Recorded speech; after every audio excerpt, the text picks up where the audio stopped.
നിങ്ങളുടെ ഫേവറേറ്റ് സീരിയലുകൾ ടിവിയിൽ വരുന്നതിന് മുൻപേ സൺ നെക്സ്റ്റ് ആപ്പിൽ കാണാം. ഇനി എല്ലാവർക്കും മുൻപേ കാണൂ. ഇപ്പോൾ തന്നെ സൺ നെക്സ്റ്റ് ആപ്പ് ഡൗൺലോഡ് ചെയ്ത് സബ്സ്ക്രൈബ് ചെയ്യൂ. അത് വിഷ്ണു പറഞ്ഞിട്ടില്ല. ആഹാ, അപ്പൊ നീ വിഷ്ണുവിന്റെ ഒപ്പം ആണോ പോകുന്നത്? അതെ. ഓ, നിനക്ക് ഇത്രയ്ക്ക് അഹങ്കാരമാണ്. വിഷ്ണു ഞാനും വക്കീലന്മാരാ. ഞങ്ങൾക്കൊരു കേസിന്റെ കാര്യത്തിന് പോണം. അതിനെന്താ? നീ വിവരം സിദ്ധുവിനോട് പറഞ്ഞു? ഇല്ല. ആഹാ, അതെന്താ പറയാതിരുന്നേ? അവന്റെ അനുവാദം വേണ്ടേ? വേണ്ട. എന്നെ വലിച്ചു പുറത്താക്കി ദേവികയെ ഉള്ളിലിരുത്തി ഓഫീസിന്റെ വാതിലടച്ചയാളാ മഹാനായ സിദ്ധാർത്ഥൻ. സിദ്ധാർത്ഥൻ അങ്ങനെ ചെയ്യാമെങ്കിൽ എനിക്ക് ഇങ്ങനെയും ചെയ്യാം. അത് ശരിയാണെന്ന് എനിക്ക് തോന്നുന്നുണ്ടോ? ശരിയും തെറ്റൊന്നും ഞാനിപ്പൊ നോക്കുന്നില്ല. അത് നിങ്ങളെ പോലുള്ളവർ നോക്കിയാൽ മതി. സിദ്ധു വന്നിട്ട് പോയാ മതി. അപ്പൊ ഞാൻ പറഞ്ഞതൊന്നും നിങ്ങൾക്ക് മനസ്സിലായില്ലേ? എനിക്ക് സിദ്ധാർത്ഥന്റെ അനുവാദം വേണ്ട. വിഷ്ണുവിന്റെ കൊളീഗ, ഞങ്ങൾ എവിടെയും യാത്ര ചെയ്യും. നീ നോക്കിക്കോടി, ഇത് കഴിഞ്ഞു വരുമ്പോ നിന്നെ ഞാൻ ഈ വീട്ടിനകത്ത് കേട്ടില്ല. വെല്ലുവിളിയൊക്കെ നല്ലതാ, പക്ഷെ നടത്തിയെടുക്കാൻ കുറച്ച് ബുദ്ധിമുട്ടാ. അത് ഞാൻ തിരിച്ചു വരുമ്പോ നിങ്ങൾക്ക് മനസ്സിലാവും.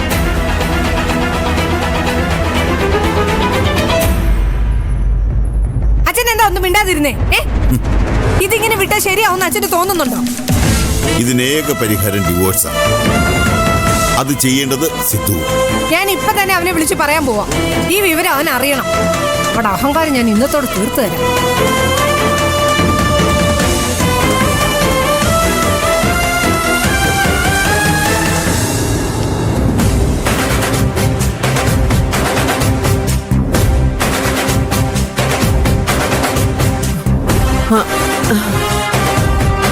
ശരത്തുമോനെ, ദേ അമ്മ വന്നിരിക്കുന്നു.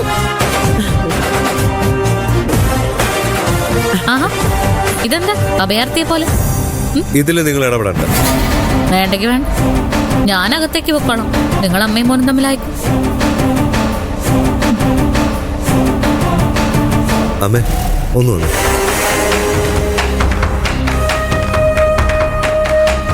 അമ്മയോട് ആരെ ഇങ്ങോട്ട് വരാൻ പറഞ്ഞത്? പിന്നെ ഞാൻ എങ്ങോട്ട് പോകും? എന്താ അമ്മ പറഞ്ഞോണ്ടിരിക്കുന്നു? അതെ, താമസിക്കുന്ന വീട്ടില് വെള്ളത്തിന് ചെറിയൊരു പ്രശ്നം.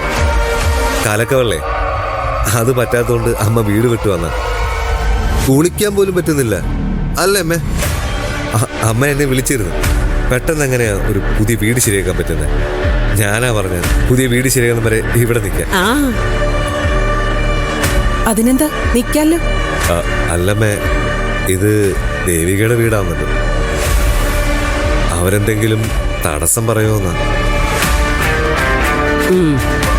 അവളൊരു തടസ്സവും പറയില്ല. കുറച്ചു ദിവസത്തേക്ക് പ്രഭമോൾ ഇവിടെ നിൽക്കുന്നതുകൊണ്ട് എന്താ കുഴപ്പം? അതൊക്കെ ജീവിതത്തിൽ പതിവല്ലേ. എങ്ങോട്ടും പോണ്ട പ്രഭമോളെ, ഇവിടെ തന്നെ നിൽക്കാം. ഞാൻ ആലോചിച്ചതാ ഹോട്ടലിലേക്ക് മാറ്റിയാലോ എന്ന്. ഒരു AC റൂം എടുത്താൽ മതിയല്ലോ. പക്ഷേ ഹോട്ടലൊന്നും സേഫ് അല്ല. അതാ ഇവിടെ വന്ന് നിൽക്കാൻ ഞാൻ പറഞ്ഞു. പ്രഭാവതിക്ക് എത്ര കാലം വേണമെങ്കിലും ഇവിടെ താമസിക്കാം.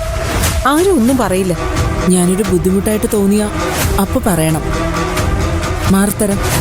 എന്താ പ്രഭാവതി ഇങ്ങനെയൊക്കെ? നമ്മള് ഒരു കുടുംബം പോലെ താമസിക്കേണ്ടവരല്ലേ?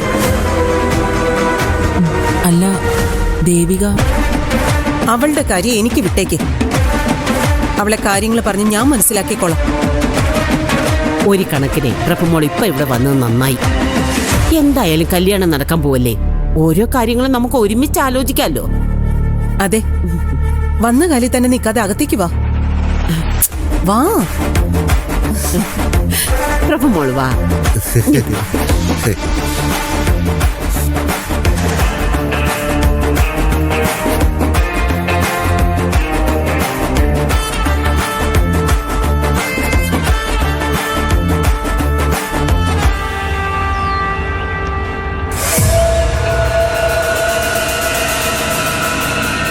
ഒന്നും മിണ്ടാതെ നിൽക്കുന്നേ? തീക്കൊള്ളി കൊണ്ട് അവള് തല ചൊറിയുന്നേ. ഇതങ്ങനെ വിട്ടാ പറ്റുകയില്ല. പോലീസിൽ കംപ്ലൈന്റ് കൊടുത്താലോ കുഞ്ഞളിയാ? അവളെ കാണാനില്ലെന്ന് പറഞ്ഞിട്ട് ഒരു രേഖ ആവുമല്ലോ പോലീസില്. കേസിനാ രേഖ സഹായമാവുമെങ്കിൽ അങ്ങനെ ചെയ്യുന്നതിൽ തെറ്റില്ല. അതൊന്നും വേണ്ടച്ചാ. പോലീസിൽ പരാതി കൊടുത്താൽ അത് പ്രശ്നമാണ്. വിവരം ഈ നാട്ടുകാർ മുഴുവൻ അറിയും. എനിക്കതിൽ തീരെ താല്പര്യമില്ല. അവള് യാത്ര പോയിരിക്കുമല്ലേ, പോട്ടെ. നാളെ ഞാനൊരു യാത്ര പോകുന്നുണ്ട്.